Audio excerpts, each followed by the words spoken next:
Thank you very much, Mr. President. Ladies and gentlemen, good evening. Assalamu alaikum. Lovely to see you all here tonight. We are having a very entertaining night, are we not, with some very interesting things being said from the other side of the house tonight. Let me begin by saying, as a Muslim, as a representative of Islam, I would consider myself an ambassador for Islam, a believer in Islam, a follower of Islam and its Prophet. So, in that capacity, let me begin by apologizing to Anne-Marie for the Bali bombings. I apologize for the role of my religion and me and my people, for the killing of Theo van Gogh, for 7/7. Yes, that was all of us. That was Islam, that was Muslims, that was the Quran. I mean, astonishing claims to make in the very first speech tonight, on a day like today, where the Conservative Prime Minister of the United Kingdom is having to come out and point out that these kind of views are anathema. And I believe you're trying to stand for the Labour Party to become an MP in Brighton. If you do, and you make these comments, I'm guessing you'll have the whip withdrawn from you, but then again, UKIP's on the rise, they'll take you, the BNP, they might have something to say about your views. This is what Mehdi Hasan always does. By the way, just on a factual point, since we heard a lot about the second speaker, about how backward we Muslims all are, on a factual point, you said that Islam was born in Saudi Arabia. Islam was born in 610 AD. Saudi Arabia was born in 1932 AD. So you were only 1,322 years off. Not bad? Not bad start there. Talking of maths, by the way, a man named Al-Khawarizmi was one of the greatest mathematicians of all time, a Muslim, worked in the golden age of Islam. He's the guy who came up with not just algebra, but algorithms. Without algorithms, you wouldn't have laptops. Without laptops, Daniel Johnson tonight wouldn't have been able to print out his speech in which he came to berate us Muslims for holding back the advance and intellectual achievements of the West, which all happened without any contribution from anyone else other than the Judeo-Christian people of Europe. In fact, Daniel David Levering, the author of the Pulitzer Prize-winning historian and author of The Golden Crucible, points out that there would be no Renaissance, there would be no Reformation in Europe without the role played by Ibn Sina and Ibn Rushd and some of the great Muslim theologians, philosophers, scientists in bringing Greek texts to Europe. As for this being our university, I will leave that to the imagination as to who is our and who is there. I studied here too. An astonishing set of speeches so far making this case tonight. A mixture of just cherry-picked quotes, facts and figures, self-serving, selective, a farrago of distortions, misrepresentations, misinterpretations, misquotations. Daniel talked about my article in the New Statesman, which got me a lot of flack, where I talked about the anti-Semitism that is prevalent in some parts of the Muslim community, which indeed it is. Of course, I didn't say in that piece that it was caused by the religion of Islam. In fact, modern anti-Semitism in the Middle East was imported from, finish the sentence, Judeo-Christian Europe, where I believe some certainly bad things happened to the Jewish people. In fact, Tom Friedman, Jewish-American columnist in the New York Times, told me in this very chamber last week that he believed, had Muslims been running Europe in the 1940s, 6 million extra Jews would still be alive today. So I'm not going to take lessons in anti-Semitism from someone who's here to defend the Judeo-Christian values of a continent that murdered 6 million Jews. Moving swiftly on.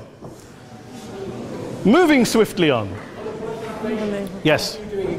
Absolutely. Well, I'm about to make that point. No, I'm about to make that point. You're right. I agree with you 110%. That is my point. I don't think Europe is evil or bad. I'm a very proud European. I don't want to judge Europe on that basis, but if we're going to play this gutter game where we pull out the Bali bombing and we pull out examples of anti-Semitism in the Islamic community, then of course I'm going to come back and say, well, hold on. I mean, look, let's be very clear. Daniel here was a last-minute replacement for Douglas Murray, who had to pull out. And Douglas and I have a well-documented differences, but to be fair to Douglas, as to be fair to Anne-Marie and to Peter, atheists.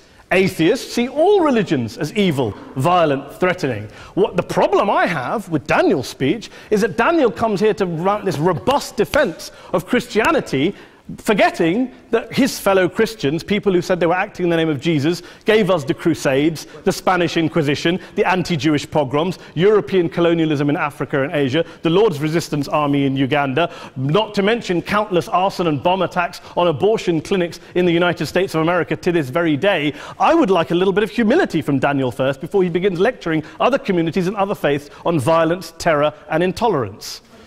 But, no thank you. Some water. But I would say this, to address the gentleman's very valid point here, I'm not going to play that game. I don't actually believe that Christianity is a religion of violence and hate because of what the LRA does in Uganda or what Crusaders did to Jews and Muslims in Jerusalem when they took back the city in the 12th or 13th or whatever century it was. I believe that Christianity, like Islam, like pretty much every mainstream religion, is based on love and compassion and faith. I do follow a religion in which 113 out of the 114 chapters of the Quran begins by introducing the God of Islam as a God of mercy and compassion. I would not have it any other way. I don't follow a religion which introduces my God to me as a God of war, as some kind of Greek God of wrath, as a God of hate and injustice. Not at all. As Adam pointed out, you go through the Quran and you see the mercy and the love and the justice. And yes, you have verses that refer to warfare and violence. Of course it does. This is not a motion about pacifism. I'm not here to argue that Islam is a pacifistic faith. It is not. Islam allows military action, violence in certain limited contexts. And yes, a minority of Muslims do take it out of that context. But is it religious? We talked about Woolwich. Daniel and Anne-Marie have suggested that it's definitely religion that's behind all of this. Well, actually, what I find so amusing tonight is we're having a debate about Islam. And the opposition tonight have come forward. We have a graduate in law, a graduate in modern history, a graduate in chemistry.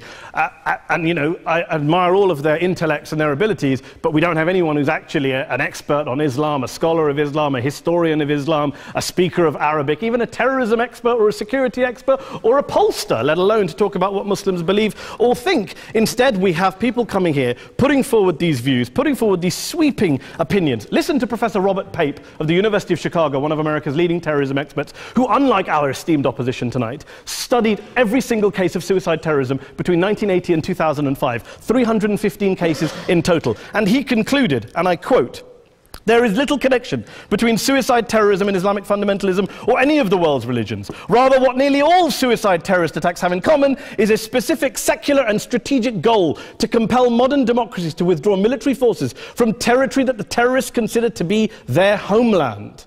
And the irony is, when we talk about terrorism, the irony is that the opposition and the Muslim terrorists, the Al-Qaeda types, actually have one thing in common. Because they both believe that Islam is a warlike, violent religion. They both agree on that. They have everything in common. Osama bin Laden would be nodding along to everything he's heard tonight from the opposition side. He agrees with them. The problem is that mainstream Muslims don't. The majority of Muslims around the world don't. In fact, a gentleman here started quoting all sorts of polls. Gallup carried out the biggest poll of Muslims around the world, of 50,000 Muslims in 35 countries. 93% of Muslims rejected 9/11 and suicide attacks. And of the 7% who didn't, they all, when polled and focus grouped, cited political reasons for their support for violence, not religious reasons. And as for Islamic scholars and what they say, well, Daniel talks about our University of Oxford. We'll go down to Oxford Centre for Islamic Studies, get hold of a man named Sheikh Afifi Al-Akiti, who is a massively well-credentialed and well-respected Islamic scholar, who has studied across the world, who in the days after 7/7 published a fatwa denouncing terrorism in the name of Islam, calling for the protection of all non-combatants at all times, and describing suicide bombings as an innovation with no basis in Islamic law. Go and listen to Sheikh Tahir al-Qadri, one of Pakistan's most famous Islamic scholars, who published a 600-page fatwa condemning the killing of all innocents and all suicide bombings unconditionally without any ifs or buts. There's nothing new here. This is mainstream Islam, mainstream scholarship, which has said this for years. You don't go out and kill people willy-nilly in the high street or anywhere else, on a bus or a mall, based on verses of the Quran that you cherry-pick without any context, any understanding, any interpretation, or any commentary. Point of information. Please. Well, it doesn't happen, apparently. I didn't say it doesn't happen at all. I never said it didn't happen. I don't blame Islam. Yes, it's a very good point. And a lot of us are campaigning against that. And we're campaigning against it in the name of Islam. We're campaigning against it in the name of various interpretations of Islam. Anne-Marie comes and scares us with her talk of Sharia law. I would like to see the book of Sharia law. It doesn't exist. People argue over what Sharia law is.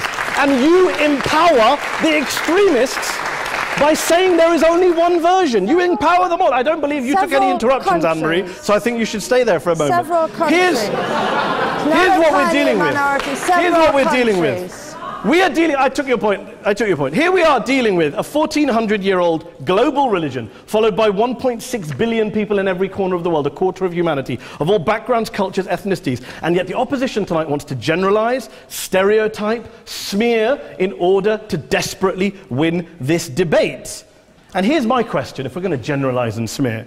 If, okay, people say yesterday's bombers, and we've got to be careful, there's a trial going on, were yesterday's attackers, motivated by Islam? Big debate. I don't believe they were. Let's say they were. Let's say Faisal Shahzad, the Times Square bomber, was motivated by Islam. Let's assume, for sake of argument, that Richard Reeves, the shoe bomber, was motivated by Islam. If Islam is responsible for these killings, if Islam is what is motivating these people, and Islam is therefore not a religion of peace, a religion of war, then ask yourself this question: why aren't the rest of us doing it? Why is it such a tiny minority of Muslims are interpreting their religion in the way that the opposition claim they are? Let's assume there are 16,000 suicide bombers in the world. There aren't. Let's assume there are for the sake of argument. That's 0.001% of the Muslim population globally. What about the other 99.99% of Muslims who the opposition tonight either ignore or smear? The reality is that the rest of us aren't blowing ourselves up tonight. The reality is that the opposition came here tonight not worried about the fact that me and Adam might pull open our jackets and blow ourselves up tonight because we're followers of a warlike warrior religion which wants to take over Europe and Daniel's university. The issue is this. The issue is this. Unless the opposition can tell us tonight, and Peter Atkins is here, one of our great atheist intellectuals, can tell us tonight, they can answer this question tonight: why don't the vast majority of Muslims around the world behave as violently and aggressively as a tiny minority of politically motivated extremists? Then they might as well give up and stop pretending they have anything relevant to say about Islam or Muslims as a whole. Ladies and gentlemen, let me just say this to you. Think about what the opposite of this motion is. If you vote no tonight, think about what you're saying the opposite of this motion is. That Islam isn't a religion of peace, it's a religion of war, of violence, of terror, of aggression. That the people who follow Islam, me, my wife, my retired parents, my 6-year-old child, that 1.8 million of your fellow British residents and citizens, that 1.6 billion people across the world, your fellow human beings, are all followers, promoters, believers in a religion of violence. Do you really think that? Do you really believe that to be the case? They say that in the Oxford Union, the most famous debate was in 1933 when Adolf Hitler looked out for the result of the King and Country motion, where they voted against fighting for King and Country, and Hitler was listening out for the result. Well, tonight, 80 years on, there are two groups of people around the world who I would argue are waiting for the result of tonight's vote. There are the millions of peaceful, non-violent, law-abiding Muslims both in the UK, Europe, Asia, Africa and beyond, who see Islam as the source of their identity, as a source of spiritual fulfillment, of hope, of solace. And there are the phobes, the haters, the bigots out there who want to push the clash of civilizations, who want to divide all of us into them and us and ours and their. Ladies and gentlemen, I urge you all not to fuel the arguments of the phobes and bigots. Don't legitimize their divisions. Don't legitimize their hate. Trust those Muslims who you know, who you've met, who you hear, who don't believe in violence, who do want you to hear the peaceful message of the Quran as they believe it to be taught to the majority of Muslims, the Islam of peace and compassion and mercy, the Islam of the Quran, not of Al-Qaeda. Ladies and gentlemen, I beg to propose this motion to the House. I urge you to vote yes tonight. Thank you very much for your time.